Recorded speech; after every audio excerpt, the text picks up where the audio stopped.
BookTube. So we're halfway through 2017 and I figured I should do the mid-year book freakout tag. Yeah, I don't have who started it in front of me, but I'll find it and link it down below. First question, best book you've read so far in 2017? Oh, that's hard. I'm gonna have to go with Wittgenstein's Mistress by David Markson, just for the depth of thought that it put me into, and the enjoyability factor, again, I guess. And I just have to admire the work that David Markson put in, because it is a very uniquely and obviously he obviously worked hard on crafting this novel in the way that it flows together. 2. Best sequel you've read so far in 2017? I don't like this question. And they don't have a question about the worst book that you've read in 2017 so far, so I'm gonna do that instead. Just gonna change it mid-tag, why not? The worst book of 2017 so far is 15 Dogs by Andre Alexis. Just because it's about 15 dogs getting human consciousness, but because of the negativity and the writing, it had a very dim view of humanity. Like, humanity is brutal and horrible and will throw rocks at dogs and abandon dogs and starve them and purposely hurt them, and there's no good in the world. And I felt very depressed after reading that book, and I hated it for doing that. Number 3, a new release you haven't read yet but want to. I don't follow new releases, so again, I don't really have an answer to this.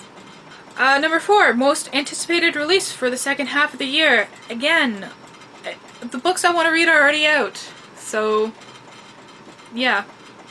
Number 5, biggest disappointment this year. I'd have to say Perdido Street Station by China Miéville. And it kept me up until like the last third, and I was just like, this is totally different.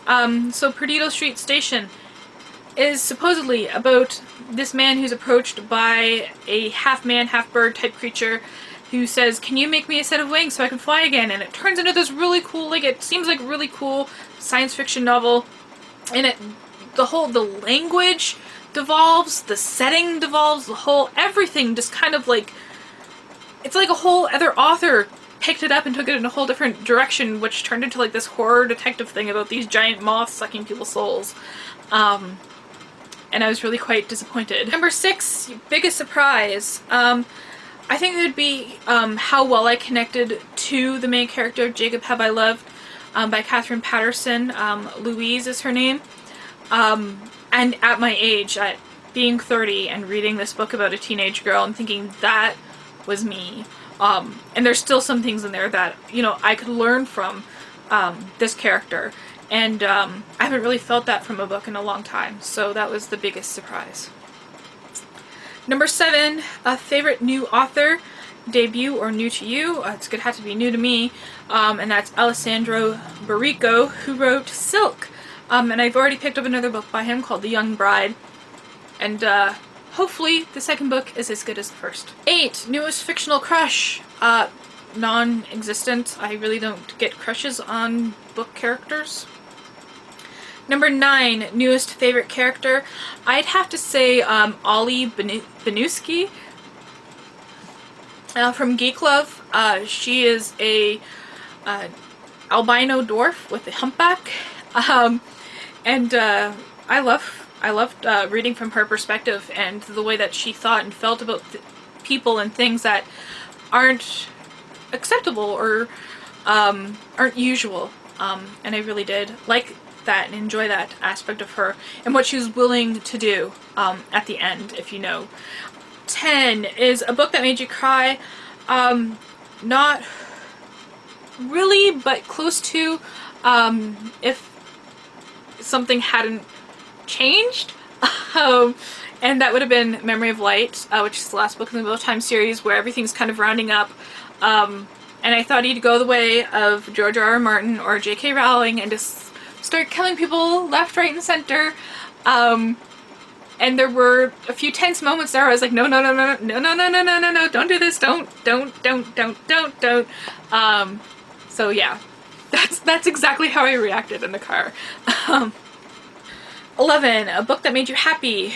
I have to say Faith, the comic book, because it's about a fat girl. I'm a fat girl, but it's not about her being fat. It's not about her eating all the time. It's not constantly pointed out all the time. It's not about her journey to lose weight and become healthy. It was just, that's what she looks like as a character. And that really made me happy to see that in a comic book.